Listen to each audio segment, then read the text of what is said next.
இரண்டு விஷயத்தை உங்கள்கிட்ட சொல்லிடுறோம். மார்ச் 5ஆம் தேதி நம்முடைய மாண்புமிகு தமிழகத்தினுடைய முதலமைச்சர் ஐயா ஸ்டாலின் அவர்கள் 45 கட்சிகள் அழைச்சிருக்கிறாங்க, அனைத்து அழைச்சிருக்கிறாங்க. அதிலே பாரதிய ஜனதா கட்சி நாங்கள் எல்லா ஆலோசனை செய்த பிறகு அந்த கூட்டத்திலே பங்கேற்பதில்லை என்று முடிவு செய்திருக்கின்றோம். அதற்கான காரணத்தை முதலமைச்சர் அவர்களுக்கு கடிதம் மூலமாக இன்று தெரிவித்திருக்கின்றோம். முதலமைச்சருடைய கடிதத்திற்கு பதில் கடிதத்தை சற்று நேரத்திற்கு முன்பு, சில நிமிடங்களுக்கு முன்பு அனுப்பியிருக்கிறோம். அதில் விலாவாரியாக முதலமைச்சருக்கு பதில் சொல்லியிருக்கோம். அவருடைய கடிதத்தில் 3 பக்க கடிதத்தில் முதலமைச்சர் அவர்கள் நிறைய கேள்வி எழுப்பியிருந்தாங்க. நம்முடைய தொகுதி மறுசீரமைப்பு மட்டுமல்ல, மொழி பிரச்சனையிலிருந்து தேசிய கல்விக் கொள்கையிலிருந்து நிறைய கேள்விகள் அதில் இருந்துச்சு. அது எல்லாத்துக்கும் தகுந்த பதில் நாங்கள் அளித்திருக்கின்றோம். அளித்துவிட்டு முதலமைச்சருக்கு அதே நேரத்தில் தெரிவிச்சிருக்கிறோம். ஏன்னா எங்கேயும் கூட எந்த ஒரு மாநிலத்திற்கும் யாரும் அநியாயம் செய்வதாக இல்லை. அதுவும் தமிழகத்திற்கு எப்பொழுதுமே பாரத பிரதமர் நரேந்திர மோடி அவர்கள் அநியாயம் பண்ணவே மாட்டாங்க. அப்படி இருக்கும் பொழுது எதற்காக அனைத்து கட்சி கூட்டத்தை கூட்டியிருக்கிற கேள்வியை நாங்கள் எழுப்பியிருக்கிறோம். அந்த கடிதத்தினுடைய நகல் உங்களுக்கு வந்திருக்கும். அதில் பார்த்தீங்கன்னா எல்லா விஷயம் சொல்லியிருக்கோம். அதில் முதலமைச்சருக்கு சில கேள்விகள் நாங்கள் கேட்டிருக்கோம். எந்த ஆதாரத்தின் அடிப்படையில் நீங்கள் சொல்றீங்க 848 சீட் ஒதுக்குவாங்க, அல்லது தமிழகத்திற்கு 22 சீட்டு கொடுக்கணும், ஆனால் 10 சீட் தான் கொடுப்பாங்க, எக்ஸ்ட்ரா 12 சீட்டு கொடுக்க மாட்டாங்க, எந்த ஆதாரத்தின் அடிப்படையில், யார் உங்களுக்கு தகவல் கொடுத்தது? ஒருவேளை இவங்க தான் சொன்னாங்கன்னு நீங்க தெரியப்படுத்தினா எங்களுடைய முடிவை நாங்கள் மறுபரிசீலனை செய்ய தயார். நீங்க எதுவுமே இல்லாம உங்க பாட்டுக்கு செயற்கையாக மக்களுடைய அடிப்படை பிரச்சனைகளை பற்றி பேசுறதுக்காக அனைத்து கட்சி கூட்டத்தை கூப்பிடுங்க. பெண்களுக்கு எதிராக நடக்கக்கூடிய பாலியல் வன்கொடுமைகள், மாணவ செல்வங்களுக்கு எதிராக பள்ளிக்கூடத்தில் நடக்கக்கூடிய பாலியல் வன்கொடுமைகள், இதற்கு எதிராக அனைத்து கட்சி கூட்டத்தை நீங்க வைங்கன்னு நாங்கள் டிமாண்ட் பண்றோம். இல்லாத ஒரு விஷயத்திற்காக எதற்கு அனைத்து கட்சி கூட்டத்தை வைக்கிறீங்க, அதெல்லாம் நாங்கள் சொல்லியிருக்கோம். இது முதல் விஷயம் உங்களுக்கு. இரண்டாவது, பாரதிய ஜனதா கட்சி வருகின்ற 5ஆம் தேதி, மார்ச் 5ஆம் தேதி தமிழகம் முழுவதுமே 3வது மொழி நம்முடைய மாணவ செல்வங்கள் படிக்க வேண்டும் என்பதை வலியுறுத்தி ஒரு கையெழுத்து இயக்கத்தை ஆரம்பிக்க இருக்கின்றோம். சென்னையில் நிகழ்வில் நான் பங்கேற்கின்றேன். தமிழகம் முழுவதும் நம்முடைய டிஸ்ட்ரிக்ட் ஹெட் குவார்ட்டர்ஸ்ல பாரதிய ஜனதா கட்சியினுடைய மூத்த தலைவர்கள் பங்கேற்பார்கள். அன்னைக்கு ஒரு வெப்சைட்டும் லான்ச் பண்றோம். 2 விதமாக இந்த கையெழுத்து இயக்கம் நடக்கும். இன்னைக்கு காலையில் சென்னையில் நம்முடைய தலைமை அலுவலகத்தில் அண்ணன் கரு நாகராஜன் அவர்கள், மாநிலத்தினுடைய துணைத் தலைவர்கள், எல்லா தலைவரோடு சேர்ந்து பத்திரிகையாளர் சந்திப்பு நடத்தியிருக்கிறாங்க. எலக்ட்ரானிக் சிக்னேச்சர் வெப்சைட் மூலமா நம்முடைய அன்பு சொந்தங்கள் ஆதரவு கொடுக்கறவங்க போடலாம். அதே போல ஃபீல்டில் ஃபார்ம்லையும் கையெழுத்து போட்டு கொடுக்கலாம். இது மார்ச் 5ஆம் தேதி ஆரம்பிக்கப்படக்கூடிய இயக்கம் மார்ச், ஏப்ரல், மே கடைசி வரை முழுமையாக இந்த இயக்கம் நடக்கும். எங்களுடைய இலக்கு 1 கோடி கையெழுத்து, 1 கோடி கையெழுத்தை தமிழகத்தில் வாங்கணும். அதை மாண்புமிகு ஜனாதிபதி அவங்க கிட்ட கொடுக்கணும் என்பது எங்களுடைய விருப்பம். அதனால அந்த 2 விஷயத்தை பத்திரிகை நண்பர்கள்ட்ட ஃபர்ஸ்ட் சொல்லிடுறோங்கன்னா, அதன் பிறகு உங்களுக்கு இருக்கக்கூடிய கேள்விகளுக்கு பதில் சொல்லுங்க. தொகுதி சீரமைப்பு பற்றி 6 வாசா கேட்டிருக்காங்க. தொகுதி மக்கள் தொகை அடிப்படையிலையா, இந்த விகிதாச்சார அடிப்படையில் இந்த குழப்பமான விஷயத்தை அண்ணாமலை ஒரு நிமிஷம், இந்த பிரச்சனை கிளப்பினது யாருங்கன்னா, தொகுதி மறுசீரமைப்பு அப்படின்னு ஃபர்ஸ்ட் இந்த பொருளையை கிளப்பினது யாரு? மாண்புமிகு முதலமைச்சர் ஐயா ஸ்டாலின் அவர்கள் கடிதம் போடுறாரு. எனக்கு டெல்லியிலிருந்து சொன்னாங்க, எனக்கு தகவல் வந்துச்சு, எனக்கு ஒரு இன்ஃபர்மேஷன் இருக்கு, 848 சொன்னாங்கன்னு பிரச்சனை ஆரம்பிச்சது அவர். அந்த பிரச்சனைக்கு முற்றுப்புள்ளி நாங்க வச்சிருக்கோம். என்ன வச்சிருக்கோங்கன்னா, அதாவது ப்ரோரேட்டா, விகிதாச்சார அடிப்படை அப்படின்னு நம்ம சொல்லியிருக்கோம். அப்படின்னா என்ன அர்த்தம்? இன்னைக்கு இந்தியாவில் 543 மக்களவை தொகுதிகள் இருக்கு, 543 பாராளுமன்ற உறுப்பினர்கள் இருக்கிறாங்க. தமிழகம் 39 பேர் நாம இருக்கோம். அப்படின்னா 543 நம்ம எவ்வளவு ஒரு ரேஷியோ போட்டுக்கிட்டீங்களா? 7.1516% இருக்கும். 7.2% குறைவு. நாளைக்கு அது 600 சீட்டோ 700 சீட்டோ 800 சீட்டோ 900 சீட்டோ அது வரும் பொழுது விகிதாச்சாரம்னா என்ன? இன்னைக்கு இருக்கக்கூடிய மொத்த சீட்டுல தமிழகத்திற்கு எவ்வளவு பங்கீடு இருக்கோ, நாளைக்கு வரக்கூடிய சீட்டுலையும் தமிழகத்திற்கு அதே பங்கீடு இருக்கும் அப்படிங்கறது விகிதாச்சாரம். நாளைக்கு அது 1000 சீட்டு போனாலும் அதே 7.2% தானே. இன்னைக்கு யூபிக்கு இருக்கக்கூடிய மொத்த எம்பிக்கள் 543 எத்தனை சதவீதமோ, நாளைக்கு சீட் அதிகமான பிறகு கூட அதே அடிப்படை தானே. இதுதானே விகிதாச்சாரம், இதான ப்ரோரேட்டா. இதை மறுபடியும் குழப்பி ஆராசா அவர்கள் போன்றவர்கள், எல்லா தலைவர்களும் இதையும் புரிஞ்சுக்கலனா அவங்களுடைய நோக்கம் என்ன? தமிழக மக்களை குழப்பணும், அடிப்படை பிரச்சனையை தமிழகத்தில் பேசக்கூடாது, தமிழகத்தில் சட்டம் ஒழுங்கு சீர்கேடை பற்றி யாரும் பேசக்கூடாது, லஞ்ச லாவண்யத்தை பத்தி பேசக்கூடாது, சம்பந்தமே இல்லாத விஷயத்தை பத்தி பேசிக்கிட்டே இருக்கணும். ஒரே நாடு ஒரே தேர்தல் நான் கொண்டு வரும் பொழுது மிக தெளிவாக ஒரே நாடு ஒரே தேர்தல் எப்ப வரும் தெளிவா சொல்லியிருக்கோம். இந்த டேர்ம் முடிஞ்சு 2029 வர இருக்கக்கூடிய பாராளுமன்றத்தினுடைய டேர்ம் அது 2034 முடியும். அது முடியும் பொழுது ஒரே நாடு ஒரே தேர்தல். இவங்க ஒரு வருஷமா ஐயோ ஒரே நாடு ஒரே தேர்தல் வருதாமா, எங்க திமுக ஆட்சி கலைஞ்சிருமா, எங்க திமுக ஆட்சி 4 வருஷத்துல இல்லாம போயிருமா, இப்படிதான் கதை கட்டிட்டு இருந்தாங்க. பாராளுமன்றத்தில் ஒரே நாடு ஒரே தேர்தல் என்று சொல்லும் பொழுது தெல்ல தெளிவாக எப்படி வரும் அப்படின்னு ஒரு கமிட்டி போட்டு முன்னாள் ஜனாதிபதி அவர்கள் அதற்கு தலைமை ஏற்று ரிப்போர்ட்டை கொடுத்திருக்கோம். அதே மாதிரி நாம தொகுதி மறுசீரமைப்பு என்று சொல்லும் பொழுது சென்சஸ் எப்ப வரும், டேட்டா எப்ப வரும், ஏன்னா ப்ரொபோஷனல் ரெப்ரசன்டேஷன் எப்படி வரும், ஏன்னா உங்களுக்கு சென்சஸ் டேட்டா கூட தேவை இருக்காது. ப்ரொபோஷனல் ரெப்ரசன்டேஷன் அப்படின்னா தான் உங்களுக்கு சென்சஸ் டேட்டா வேணும், மக்கள் தொகை வேணும். இன்னைக்கு நம்ம ப்ரோரேட்டான்னு சொல்றோம். இருக்கக்கூடிய சீட்டு அதே ப்ரோரேட்டா அதே விகிதாச்சார அடிப்படையில் மேல உயரப்போகுது. இது எல்லாம் நாம் சொன்ன பிறகு மறுபடியும் அனைத்து கட்சி கூட்டம் எதற்காக? இதை தெல்ல தெளிவா அமித்ஷாஜி அவர்கள் மட்டும் இல்ல, பாரத பிரதமர் நரேந்திர மோடி அவர்கள் 2023 சொன்னார். மக்கள் தொகை அடிப்படையில் தொகுதி மறு சீராய்வு என்ன பண்றோமோ அது இருக்காது, இது காங்கிரசினுடைய கனவு, மக்கள் தொகை அடிப்படையில் கொடுக்கணும், நாம் அப்படி கொடுக்க போறது கிடையாதுன்னு சொன்னாச்சு. சொன்ன பிறகு மறுபடியும் நீங்க குட்டை குழப்பறீங்கன்னா நீங்க தமிழகத்தில் நடக்கக்கூடிய பிரச்சனையிலிருந்து திசை திருப்புவதற்காக நீங்க ஏமாத்து வேலை செய்றீங்கன்னு தான் அர்த்தம். ஆனா இப்போ கடந்த சட்டமன்ற தேர்தலில் வந்து அதிமுக பாஜக கூட்டணி ஒருவேளை வெற்றி பெற்றிருந்தா தமிழகத்தை தரைமட்டம் பண்ணியிருக்கீங்க. பிளஸ் வந்து பாஜக வந்து அதிமுகவை அடிப்பணிய வைத்து பல திட்டங்களை செயல்படுத்தி நேற்று வந்து அந்த முதல்வர் பேசியிருக்காரு. முதலமைச்சருடைய நேற்றைய ஸ்பீச் எப்படி இருந்துச்சுன்னா, இந்த டேடி மம்மின்னு அந்த இங்கிலீஷ் பாட்டெல்லாம் நான் பார்க்குறேன்னா எல்லாம் மேடையில் ஏறி ஒருத்தரும் டேடி மம்மி டேடி மம்மின்னு சொல்ற மாதிரி தான் அந்த கூட்டமே இருந்துச்சு. அவரை புகழ் பாடுவதற்காக ஒரு கூட்டம். கேட்டால் பிறந்தநாள் விழா, முதலமைச்சருக்கு பிறந்தநாள் விழாக்கு நாங்களும் வாழ்த்து சொல்லியிருக்கோம். பாரத பிரதமர் ஐயா நரேந்திர மோடி அவர்களும் காலையில் வாழ்த்து சொல்லியிருக்காங்க. முதலமைச்சர் நன்றாக நீடூழி வாழ வேண்டும் என்பது எங்களுடைய விருப்பம், நல்லா இருக்கணும் அவர். ஆனால் ஒரு பிறந்தநாள் விழாவை வந்து ஒரு அரசியல் மேடையா போட்டுக்கிட்டு மேடையில் ஏறி பாரதிய ஜனதா கட்சியை திட்டுறது மட்டும்தான் ஒரே ஒரு வேலை என்று மேடையில் எல்லா தலைவர்களும் வரிசையா பேசினாங்க. அவங்க போட்டி இல்லைன்னா பிஜேபியை யார் அதிகமா திட்டும் அப்படிங்கறதா நேற்று நிகழ்வுடைய சிறப்பே. சென்னையில் அந்த மைதானத்தில் நடந்த நிகழ்வு. அதனால முதலமைச்சர் அவர்கள் ஆட்சியே முடிய போகுது, இன்னும் ஒரு வருஷத்துல ஆட்சியே முடிய போகுது. இன்னைக்கு உட்கார்ந்து 2021 எலெக்ஷனை பத்தி கதை பேசிட்டு இருக்காரு.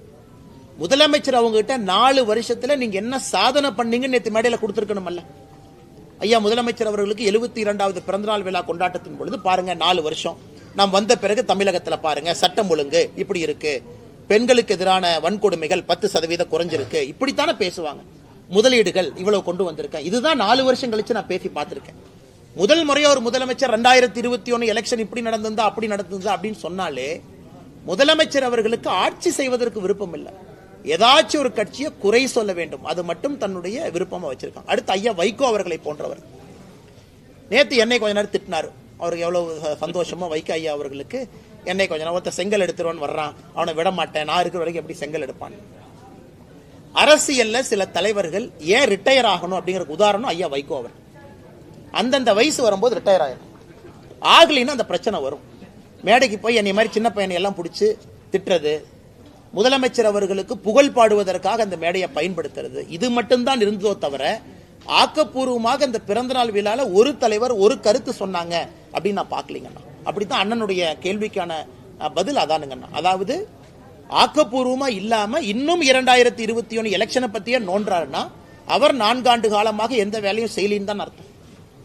அமைச்சர் கீதா ஜீவன் வந்து தூத்துக்குடியில ஒரு நிகழ்ச்சியில வந்து துணை முதல்வர் தொடர்ந்து அண்ணாமலை அநாகரிகமாக பேசுறாங்க, இந்திய அரசியல் வரலாற்றுல அநாகரிகமாக பேசக்கூடிய ஒருவர் இருக்கிறார் அப்படின்னா நம்முடைய துணை முதலமைச்சர் மதிப்புக்குரிய ஐயா உதயநிதி ஸ்டாலின் அவர்கள்.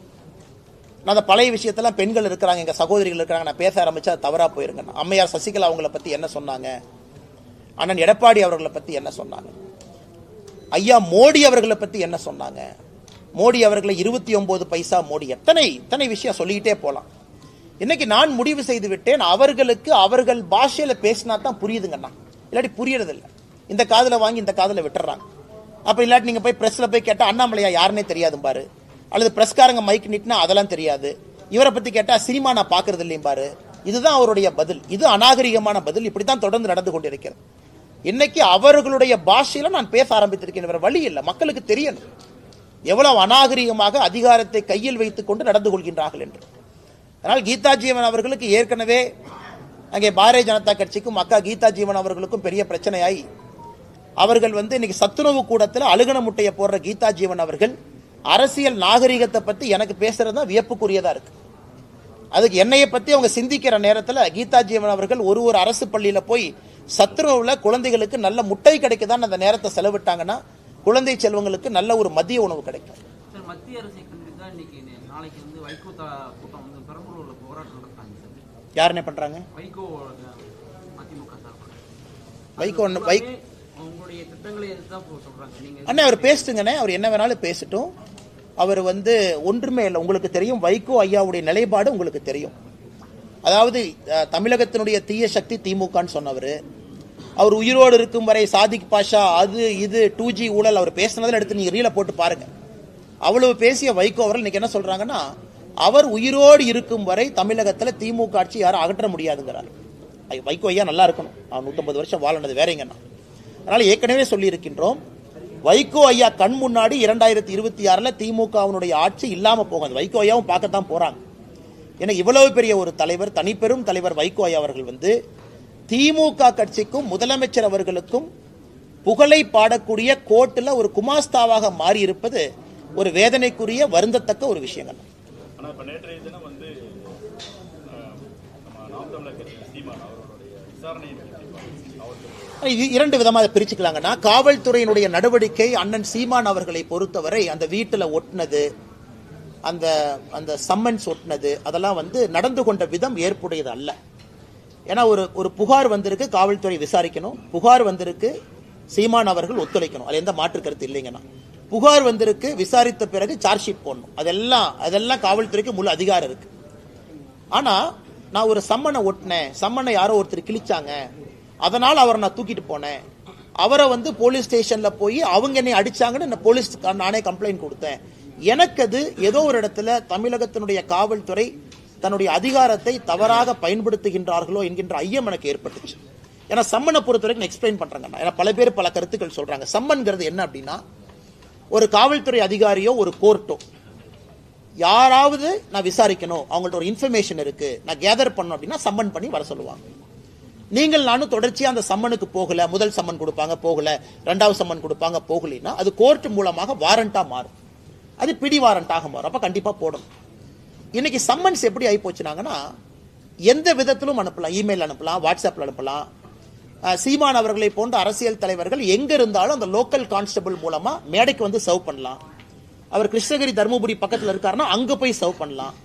ஸோ வீட்டு வாசல்ல சர்வ் பண்றது எனக்கு புரியலைங்கண்ணா. வீட்டுக்குள்ள போய் சீமான் அவர்கள் மனைவி கையில அந்த சம்மனை கொடுக்கலாம், அதான் முறை. வீட்டுக்குள்ள யார் இருக்காங்க அவங்க கையில சம்மனை கொடுத்து கையெழுத்து வாங்கி போட்டோ எடுத்துட்டு போவாங்க. நான் சம்மன் கொடுத்துட்டேன், நான் சம்மன் கொடுத்த பிறகு தப்பிச்சுட்டு போறாங்க அப்படின்னா அது வாரண்டா மாறும். இதுல எனக்கு ஆச்சரியம் என்னன்னா, கேட்ல ஒட்டுறது. கேட்ல யார்ட்ட ஒட்டுவாங்க, ப்ரொக்ளைம்டு அஃபெண்டர் மேலதான் கேட்ல ஒட்டுவாங்க. அதாவது தேடப்படக்கூடிய குற்றவாளி கேட்ல ஒட்டுவாங்க, நான் பார்த்திருக்கேன். கோர்ட்டு ஒருத்தர் குற்றவாளின்னு சொல்லி எஸ்கேப் ஆயிட்டாங்க, அவங்கள வீட்டு வாசல் ஒட்டுவாங்க, P1 சொல்லுவாங்க, ப்ரொக்ளைம்டு அஃபெண்டர். ஒரு சீமான் அவர்களுக்கு வீட்டு வாசல்ல ஒட்ட வேண்டிய அவசியம் இல்லை என்பது என்னுடைய கருத்து. சரி, ஒட்டியாச்சு, அதை கிழிச்சிட்டாங்க. எப்ப அதை ஆக்ட் பண்ணணும்னா, அடுத்த நாள் சீமான் அவர்கள் 11 மணிக்கு வரல அப்படின்னா தான் காவல்துறை நடவடிக்கை எடுக்கணும். ஏன்னா நான் வீட்டுக்கு வந்தேன், நான் சம்மன் ஒட்டிட்டேன், காலைல 11 மணிக்கு வரணும்னு நான் சொல்லியிருக்கேன், நீ சம்மனை கிழிச்ச என்னமோ பண்ணிட்ட, அப்ப கிழிச்சாளுக்கு தெரியும் 11 மணின்னு. அப்ப நீ சீமான் அவர்கள்ட்டையோ அவங்க துணைவியாருக்கோ அவங்க நண்பர்களுக்கோ சொல்லியிருக்கணும். அடுத்த நாள் 11 மணிக்கு வரல அப்படின்னா நடவடிக்கை. அப்புறம் அவங்க இன்ஃபர்மேஷனை பார்த்து தானே கிழிச்சிருப்பாங்க. அதனால எனக்கு காவல்துறை நடந்து கொண்ட விதம், பத்திரிகையாளர்கள்ட்ட காவல்துறை நடந்து கொண்ட விதம், ஏன்னா யாரோ ஒருத்தர் அந்த பாதுகாவலர் ஒரு கன் எடுக்கிறார், நானும் பார்த்தேன், எக்ஸ் சர்வீஸ் மேன் கன் எடுக்கிறாங்க, அதை பத்திரிகை நண்பர்கள் நீங்களும் படம் பிடிக்க போறீங்க, அங்கெல்லாம் தேவையில்லாத பல விஷயங்கள். அதனால் தமிழகத்தினுடைய டிஜிபி முதலமைச்சர் அவர்கள் சீமான் அவர்கள் மீது நடவடிக்கை எடுக்கணுமா, ஆதாரப்பூர்வமா அதை எடுத்துக்கங்க. ஏன்னா அவரும் தனி மனிதன் தான். விசாரணை பண்ணணுமா, அவருக்கு எந்த எக்ஸம்ஷன் கிடையாது, அவரு விசாரணைக்கு போகணும், எல்லாம் ஓகே. நடந்து கொண்ட விதம் எனக்கு ஏற்புடையதா இல்லைங்கண்ணா. சாமானிய மனிதனுக்கும் இது நடந்தால் என்ன ஆகுங்கிறத நான் பார்த்தேன். இத்தனை நாளா சீமான் அந்த பாலியல் இது நடக்கலன்னு சொல்லிட்டு சொல்லியிருந்தாரு. நேற்றைய தினம் வந்து விருப்பப்பட்டு வந்தான்னு சொல்லி. ஆனால் அதுக்குள்ள நான் போலி விரும்பலிங்கண்ணா. அது எனக்கும் அதுக்கும் சம்பந்தம் இல்லாத ஒரு விஷயங்கண்ணா. வீரப்பனுடைய மகள் இருக்காங்க. ஆமாங்கண்ணா. வந்து காவல்துறை அவங்கள தனிமையில அதை தடுத்திருக்காங்க. அதுக்கு ஒரு சின்ன கைகலப்பு நடந்திருக்கு. அதை எப்படி பாக்குறீங்க? அவங்க என்ன சொல்லியிருக்காங்க பேட்டியில, இந்த மாதிரி என்னை ஆரம்பத்துல இருந்தே தடுத்துட்டு வர்றாங்க, பள்ளியில் ஆகட்டும், கல்லூரியில் ஆகட்டும், அரசியல் ஆகட்டும், இன்னைக்கு இங்கேயும் தடுக்கிறாங்க அப்படின்னு சொல்லி ஒரு பதிவு வச்சிருக்காங்க. இதை எப்படி பாக்குறீங்க? நான் இந்த பதிவு எப்படி பார்க்குறேன்னா, சீமான் அவர்கள் இந்த விஷயத்தை பற்றி என்ன பேசுகிறாங்க அதை பற்றி நான் கருத்து சொல்ல விரும்பல.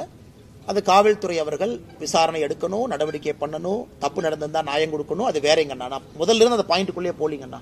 நான் காவல்துறை இந்த சம்மன் விஷயத்தில் நடந்து கொண்ட விதத்தை மட்டும்தான் நான் பேசுகிறேன். இரண்டாவது, ஒரு காவல்துறையை பொறுத்தவரை என்னை தடுக்கிறாங்க வர்றாங்க. நம்ம புரிஞ்சுக்கணுங்கன்னா, ஒரு போலீஸ் ஸ்டேஷன் வந்து ஒரு 500, 1000, 2000 கணக்கான தொண்டர்கள் வர்றாங்கன்னா அவங்களையெல்லாம் வச்சு ஒரு போலீஸ் ஸ்டேஷனில் வேலை பார்க்க முடியாதுங்கண்ணா.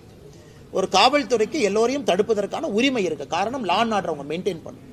ரோட்டை மறிச்சு உட்காரலாம், லா அண்ட் ஆர்டர் கைவிட்டு போகலாம், எமோஷனல் கேடர்ஸ் இருப்பாங்க, பேரிகேட்ஸ் போடுவாங்க. அதை பற்றி எனக்கு கருத்து இல்லைங்கண்ணா. என்ன நடந்துச்சு, எவ்வளோ போலீஸ் டிப்ளாய் பண்ணியிருந்தாங்க, அதை பற்றி நான் சொன்னால் தவறாக போயிடும். அதே மாதிரி போலீஸ் ஸ்டேஷனுக்குள்ள ஒரு என்கொயரி பண்ணும்போது ஒரு என்கொயரி பிளேஸ் அது. கூட லாயர்ஸ் இருக்கலாம், சம்பந்தப்பட்ட நபர்கள் இருக்கலாம், கேஸுக்கு சம்பந்தப்பட்டவங்க இருக்கலாம்.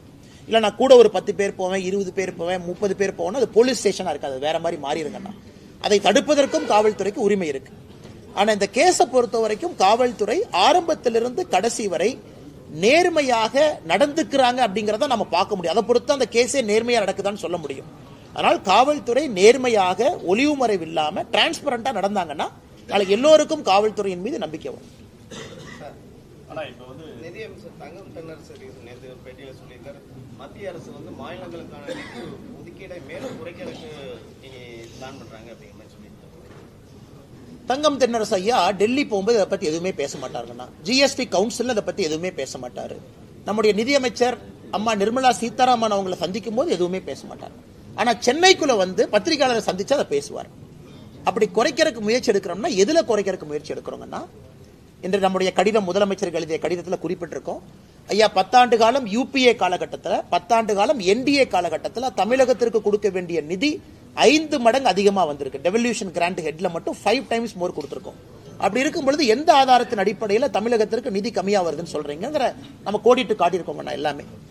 அதனால் தங்கம் தென்னரசு ஐயா அவர்கள் இல்ல குறைச்சிருக்காங்கன்னா எந்த ஹெட்ல குறைக்கிறோம், ஏன் குறைக்கிறோம் அப்படிங்கிற விவரத்தை சொல்லட்டும், நாங்க பதில் சொல்றோம். மக்காச்சோளத்துக்கு 1% செஸ் வரி அதிகப்பட்டிருக்காங்க சார். அது வந்து வியாபாரிகள் வந்து மக்காச்சோளத்தை கொள்முதல் பண்ற விவசாயிகள்கிட்ட அந்த வரியை சேர்த்து வாங்குறாங்க சார். அது சம்பந்தமாகவும் அந்த மக்காச்சோளத்தை பொறுத்த வரைக்கும் ஒரு அடிப்படை பிரச்சனை என்ன அப்படின்னாங்கன்னா, இன்னைக்கு இந்தியாவில் வந்து ஒரு பகுதியில் மக்காச்சோளம் நிறைய விளையுது, மத்திய பிரதேஷ். ஒரு பகுதியில் மக்காச்சோளம் நமக்கு வேணும், நம்ம பகுதியில் விளையுது, மத்திய பிரதேஷ் கொஞ்சம் அதிகமாக விளையுது.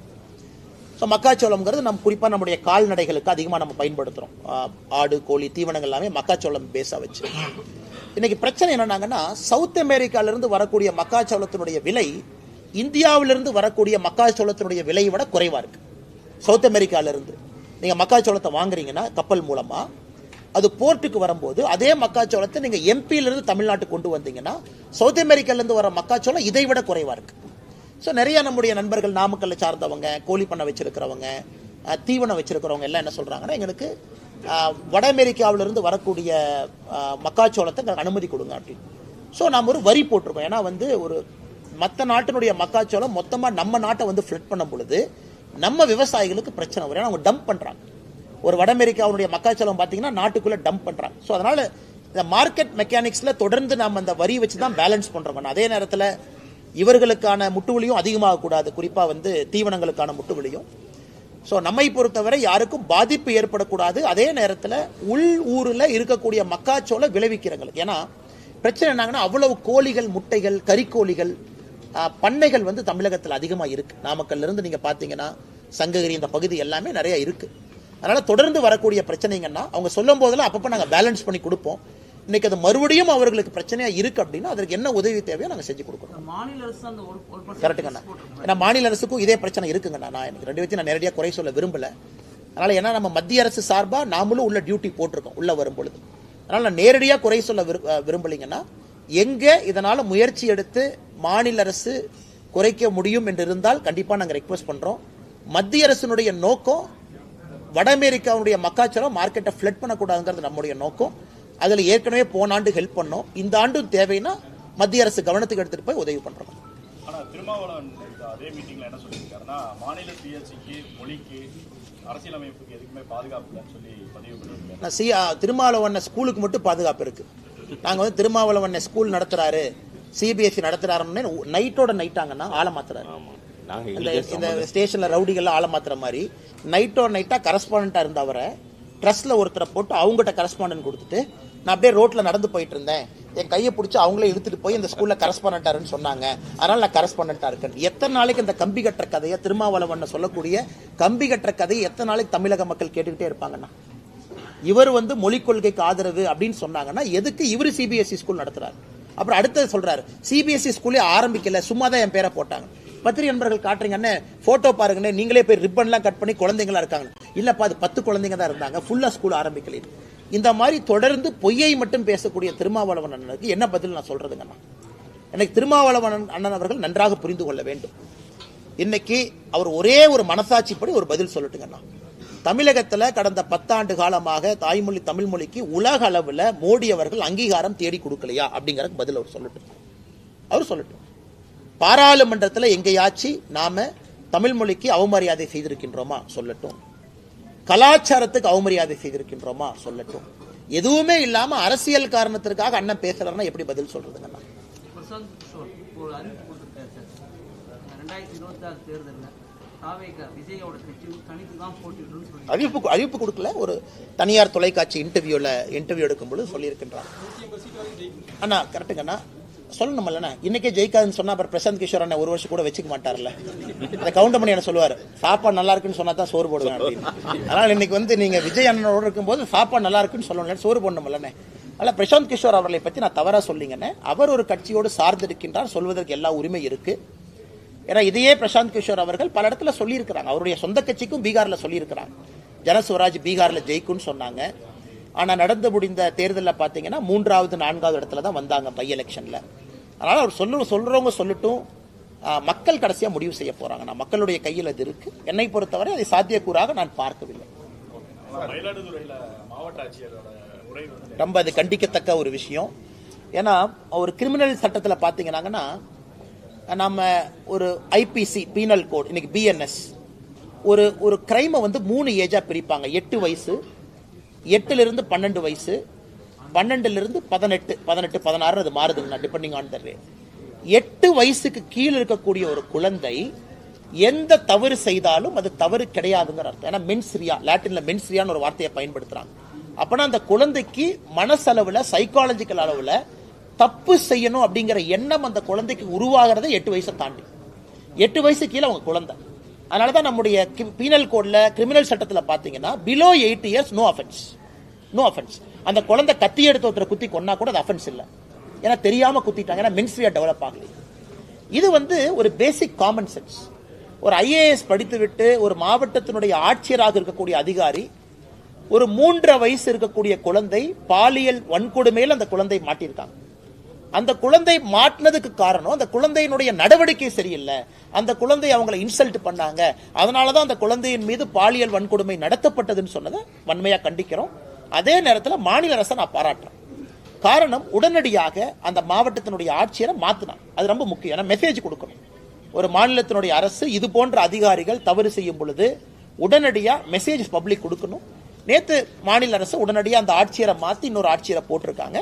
அது வரவேற்கப்பட வேண்டிய ஒரு விஷயம். நான் நேற்று முதல்வர் வந்து அதே மேடையிலனா எங்கள் கூட்டணியில விரிசல் இல்ல, விரிசல் விழுன்னு நினைக்கிறவங்க தலையில மண் விழுன்னு சொல்லியிருக்கேன். அண்ணே பார்த்தேன் அண்ணே, விரிசல் விழுந்தா தானே மண் விழுவும்.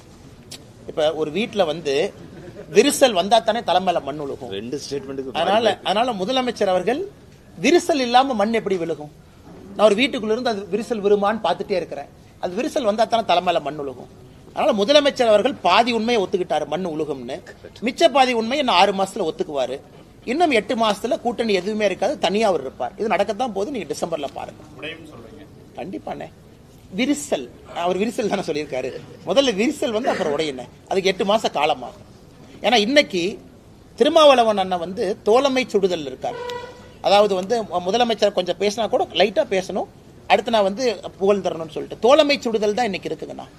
நீங்க வைகோ ஐயாவை நல்லா யோசிச்சு பாருங்க. அவர் எப்பொழுதுமே ஒருத்தரை புகழ்ந்தாருன்னா ஒரு வருஷம் கழிச்சு திட்டுவார். அது வைகோ ஐயாவுடைய பேட்டர்ன். அது என்டிஏவுக்கு அதே தான் நடந்தது, அடல் பிகாரி வாஜ்பேயிக்கு அதே தான் நடந்தது, பிஜேபிக்கு அதே தான் நடந்துச்சு, இன்னைக்கு ஐயா மு.க. ஸ்டாலின் அவர்களுக்கு அதே தான் நடக்க போகுது. அதனால வைகோ ஐயா அவர்கள் 2025-26 ஜனவரியில ஃபார்முக்கு வருவார். அதுக்கு நான் காத்துக்கிட்டு இருக்கேன். ஆனா இப்ப தர்மபுரி மாவட்ட பொறுப்பாளர் திமுக ஐஏஎஸ் ஐபிஎஸ் அதிகாரிகள் வந்து பேச்சுக்கு ஆனா இந்த திமுகவை பொறுத்த வரைக்குங்கன்னா இந்த மாவட்ட செயலாளர் பதவி வந்தோன்னா உங்களுக்கு என்ன ஆகி போயிருதுன்னா அந்த மாவட்டத்தினுடைய குறுநில மன்னன் அவங்களே பட்டம் சூட்டிக்கிறாங்க. திமுக மாவட்ட செயலாளர் நான் தான் குறுநில மன்னன். இந்த மாதிரி மாவட்டத்தினுடைய ஆட்சியர் எஸ்பி எவனா இருந்தா எனக்கு என்ன எங்கிட்ட வந்து பேசிட்டு போங்கயான்னு. இதெல்லாம் ஆணவத்தினுடைய ஒரு அதிகாரத்தினுடைய ஒரு வெளிப்பாடுங்கண்ணா. அந்த ஆணவத்தினுடைய வெளிப்பாடு தான் அந்த தர்மபுரியில திமுகவுடைய மாவட்ட செயலாளர் பேசிய பேச்சு கட்சி மீட்டிங்ல திமுக அழிய ஆரம்பித்து விட்டது, மக்களே அவங்களை வெளியே அனுப்பிடுவாங்க அப்படிங்கறதுக்கு சான்று தான் இது. வருகின்ற காலத்துல அவங்களுக்கு தெரியும் ஆணவத்தை எப்பொழுதும் ஜனநாயகத்தில் மக்கள் ஏற்றுக்கொள்ள மாட்டார்கள். திருப்பூர் இண்டஸ்ட்ரீஸ்காரங்க உங்களை சந்திச்சிருக்காங்க சார். அவங்களுடைய கோரிக்கைகளை முக்கியமான பரிந்துரை பண்ணி ரெகுலர் மீட்டிங்ஸுங்கன்னா சால்வ் பண்ணி கொடுப்போம். அப்பப்போ ஃபீட்பேக் எடுப்போம். நிறைய இஷ்யூஸ் இருக்குங்கன்னா மைக்ரண்ட் லேபரர்ஸ் ப்ராப்ளம் இருக்கு, அவர்களுக்கு தேவையான ஹவுசிங் ஃபெசிலிட்டி பிரச்சனை, இம்போர்ட் டியூட்டி காட்டன் 11% இருக்கு, எல்டிசி கண்ட்ரி 5.5%, நிறைய இஷ்யூஸ் இருக்குங்கன்னா தொடர்ந்து செஞ்சுக்கிட்டு இருக்கோம். ஏன்னா டெக்ஸ்டைல் வந்து டைனமிக் செக்டருங்கண்ணா. 3 மாதத்துக்கு முன்பு இருந்த பிரச்சனை இன்னைக்கு வேற பிரச்சனையா இருக்கும், இன்னும் 6 மாசம் கழிச்சு பேசினா புது பிரச்சனையா இருக்கும். அதனால அடிக்கடி நம்முடைய மாவட்டத்தினுடைய ஆற்றல் மிகுந்த தலைவர்கள், இதற்கு முன்பு அண்ணன் செந்தில்நாதன் அவங்க இருந்தாங்க, இப்ப அண்ணன் ஸ்ரீனிவாசன் அவங்க இருக்கிறாங்க, கூட எல்லாம் எங்களுடைய மாநிலத்தினுடைய நிர்வாகிகள் எல்லாம் இருக்கிறாங்க, தொடர்ந்து அவங்க பேசிட்டே இருக்காங்க. திருப்பூரை பொறுத்த வரைக்கும் it's a very dynamic place. அதனால நீங்க பேசிக்கிட்டே இருக்கணும், அந்த பிரச்சனை எடுத்துட்டு போகணும், சால்வ் பண்ணிட்டே இருக்கணும்னா காரணம் டெக்ஸ்டைல் மாதிரி ஒரு டைனமிக் செக்டர் இல்லைங்கண்ணா. ஒரு சின்ன காட்டன் வெளியில பிரச்சனை வந்தா இங்க பிரச்சனை வரும். அதனால ரொட்டீன் ஃபீட்பேக், நிறைய விஷயங்கள் எங்களால் செய்து கொடுக்க முடியும், செய்து கொடுக்கும்.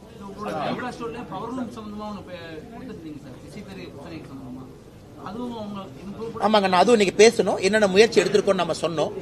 பாரத் டெக்ஸ் ஃபேர்ல நம்ம பிரதமர் மோடி ஐயா சொல்லியிருக்காங்க அடுத்து என்ன பண்ண போறோம், என்ன செய்ய போறோம்னு. குறிப்பா உங்களுக்கு அந்த டஃப்ட் ஸ்கீம் திரும்ப வரணும், அதெல்லாம் பேசிருக்கோங்கன்னா 100% செஞ்சு கொடுப்போம். தமிழர்களுடைய கலை கலாச்சாரத்தை இந்த திமுக அழிக்க பார்க்குது அப்படின்னு சொல்லிட்டு இந்த பகுதி, அதாவது ஆதித்தநல்லூர் கீழடி போல வந்து இங்கேயும் அகழ்வாராய்ச்சி பண்ணணும் அப்படின்னு சொல்லிட்டு காவுத்தம்பாளையம் கிராமத்தில் கிட்டத்தட்ட 600 நாட்களாக தொடர்ந்து போராட்டத்தில் அந்த பகுதி மக்கள். ஆனா நாங்க எங்க ஆதரவு கொடுத்தோங்கன்னா எங்க ஆதரவு கொடுத்திருக்கோம். ஆதரவு கொடுத்தது மட்டும் இல்லாம நம்முடைய மத்திய அரசுக்கு எழுதியிருக்கோம். மத்திய அரசு பதில் என்ன போட்டிருக்காங்கன்னா இதை வந்து மாநில அரசு முன்னெடுக்கணும், மாநில அரசு முன்னெடுத்த பிறகு நாங்கள் வருகின்றோம் சொல்லியிருக்காங்க. இது ரொம்ப ஆச்சரியம் என்னன்னா அந்த கிராமத்து மக்கள் வந்து கிட்டத்தட்ட 700 நாளாங்க அன்னைக்கு 600 நாட்களை தாண்டி தொடர்ந்து இருக்காங்க. அண்ணன் ஏபி முருகானந்தம் அவங்க எல்லாம் போய் பார்த்துட்டு வந்தாங்க, நானும் அவர்களை சந்திச்சேங்கன்னா. நாங்கள் அவர்களோடு இருக்கின்றோம். குறிப்பா அந்த நடுக்கல், அந்த இருக்கக்கூடிய கல்லெல்லாம் பாத்தீங்கன்னா அவ்வளவு பழமையான ஒரு கற்கள், அதுல எந்த ஒரு இது இல்லை. அதனால தமிழகத்தினுடைய கலாச்சாரத்தை பாதுகாக்கிறேன் அது இதுன்னு சொல்லக்கூடிய முதலமைச்சர் அவர்கள் ஏன் இதுவரைக்கும் இங்க கவனம் கொடுக்கல அப்படிங்கிற ஆச்சரியம் எனக்கு இருக்கு. அதனால நிச்சயமாக கவனம் கொடுக்கணும். ஒரு மக்களை 600 நாட்களுக்கு முன்பு ஒரு அரசு உதாசீனப்படுத்துறாங்கன்னா அந்த அரசுக்கு உண்மையாலும் மக்களின் மீது ஒரு மரியாதை இருக்கா அப்படிங்கிற கேள்விதான் நமக்கு எழுதுங்க. ஆனா நேற்றைய தினம் சீமானுடைய விசாரணை நேரம் காலதாமதத்துக்கு வந்து காவல்துறை சீமான் சொல்லியிருக்காரு. குறிப்பா வந்து முதல்வர் பேசி முடிச்சதுக்கு அப்புறம் தான் வெளியில அந்த ஹோட்டல்ல இருந்தே கிளம்ப சூழ்நிலை இருந்துச்சு அப்படின்னு சொல்றாரு சீமான். அண்ணே நான் தெரியலங்கண்ணே, நான் நேற்று 10 மணிக்கு படுத்து தூங்கிட்டேங்கண்ணே. ஏன்னா காலையில் நேரமே நான் கோயம்புத்தூர் வரணும் நிகழ்ச்சிக்குன்னு சொல்லிட்டு எனக்கு இரவு என்ன நடந்தது, யார் எத்தனை மணிக்கு பேசினாங்கலாம் எனக்கு தெரியாதுங்கண்ணா. ஏன்னா லேட்டாக தான் நடந்திருக்கும், அதனால எனக்கு சத்தியமா தெரியலங்கண்ணா. திருப்பூர் மாநகராட்சி மேயர் அவர் உங்களை பத்தி ஒரு ஃபர்ஸ்ட் மீட்ல பேசுறப்ப என்ன சொல்லிட்டாரு, இந்த மாதிரி கொங்கு மண்டலத்தை சேர்ந்தவர், அவர் வந்து இப்படி ஒரு அரைவேக்கார் அப்படின்ற ஒரு வார்த்தையை பயன்படுத்தி அது மாதிரி பேசுறாருன்னு சொல்லியிருக்காங்க. அதை பத்தி கோவம் வரத்தானே செய்யும். ஏன்னா அவங்களுடைய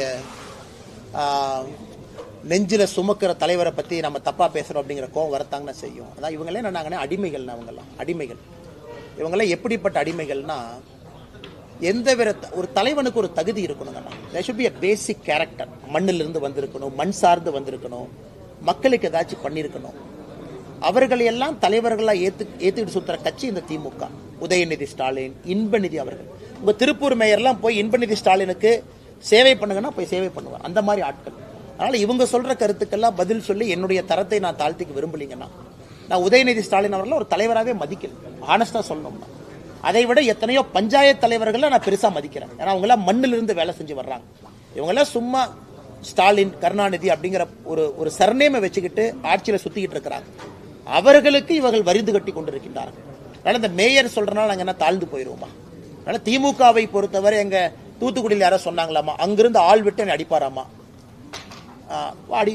அனுப்புன்னு. இதுதான் ஒரு வராஜக வன்முறை, ஒரு ரவுடி கட்சிக்கு திமுக உதாரணம்னா பேச்சுல செயல்ல தொடர்ந்து நடந்துகிட்டு இருக்கிறாங்க. நானும் பார்த்துக்கிட்டு தான் இருக்கிறேங்க. அது அப்பா இல்லைங்களா, அப்பத்தா. ஏன்னா அது கரெக்டா பாருங்கன்னா அது அப்பான்னு வராது, நீங்க கரெக்டா அது போட்டீங்கன்னா அது அப்பத்தான் வரும். அப்பத்தானா என்னன்னு தமிழ்நாடு தெரியும். ஏன்னா நம்ம ஊர்ல தான் அப்பத்தாங்க. அந்த அது வரக்கூடாதுங்கிறதுக்காக பாதி தமிழ் பாதி ஆங்கிலத்துல போட்டு அது அப்பா ஆப்னு மாத்திருக்காங்க. அதுலயே எவ்வளவு பெரிய ஃப்ராடு பண்றாங்கன்னு பாருங்க. அது ஆக்சுவலா அது அப்பத்தா ஆப். அதை வச்சு இவங்க பண்றதே வந்து பண வசூல். எனக்கு எல்லா இடத்துலயும் நம்முடைய ஸ்கூல் நடத்துறவங்க என்ன சொல்றாங்கன்னா, ஐயா அந்த வேட்டை பண வசூல் பண்றதுக்கே இந்த மாதிரி ஆரம்பிச்சிருக்கிறாங்க. முதல்ல வந்து 2021க்கு முன்பு சிபிஎஸ்இ பள்ளிகளுக்கு 3 ஆண்டுகளுக்கு ஒரு முறை தான் ரெனியூவல் இருந்துச்சு. இவங்க வந்த பிறகு வருஷத்துக்கு ஒருக்கா. அதனாலதான் மத்திய அரசு இன்னைக்கு பர்மிஷனே தூக்கிட்டோம். நாங்க ஏன் தூக்கணுங்கன்னா போன வாரம் பர்மிஷனே தூக்கியாச்சு.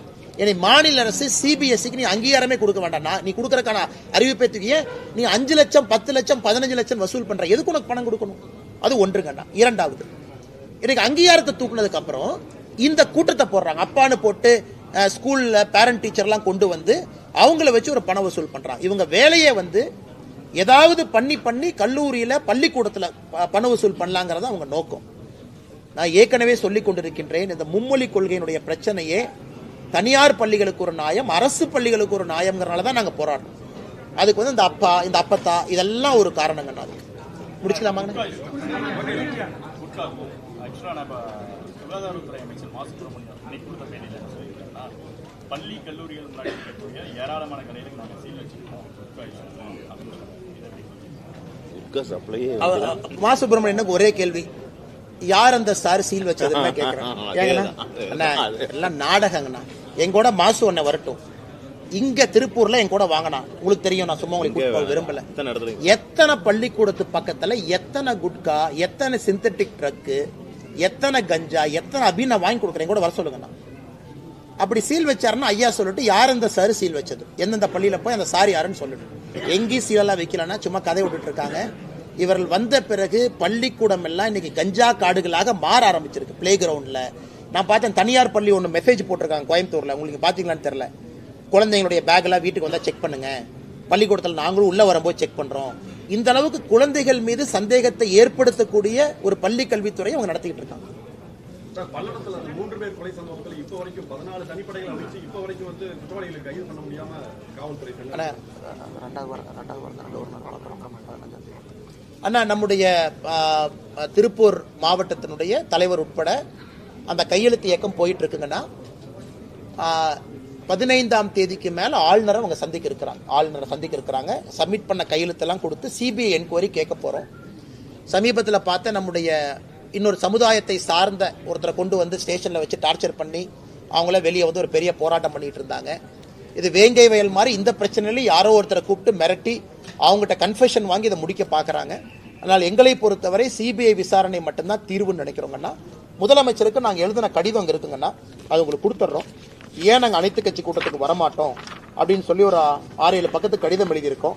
அதில் எல்லாம் நாங்கள் குறிப்பிட்டிருக்கோம். முதலமைச்சர் சொன்ன விஷயத்துக்கு எல்லா பாயிண்ட்டுக்கும் பதில் சொல்லியிருக்கோம். அதையும் பத்திரிகை நண்பர்களோட ஒரு காப்பி கொடுத்துட்றாங்கன்னா உங்களுக்கு சாஃப்ட் காப்பி இருக்கும், நீங்க பயன்படுத்திக்கலாம். நன்றிங்கண்ணா.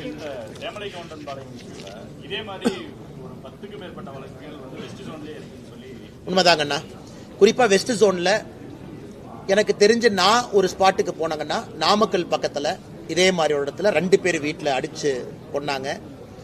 அப்புறம் தோட்டத்துல நள்ளிரவுல 1, 2, 3 பேர் கொலைகள் நிறைய இருக்கு. எனக்கு தெரிஞ்சு 10 வழக்குகள் என்பதே குறைவு. அதனாலதான் நாங்க ஸ்ட்ராங்கா அதுக்கு போராட்டம் பண்ணது, ஸ்பாட்டுக்கு போனது. ஏன்னா இது காப்பி கேட்ட மாதிரி நடக்குது.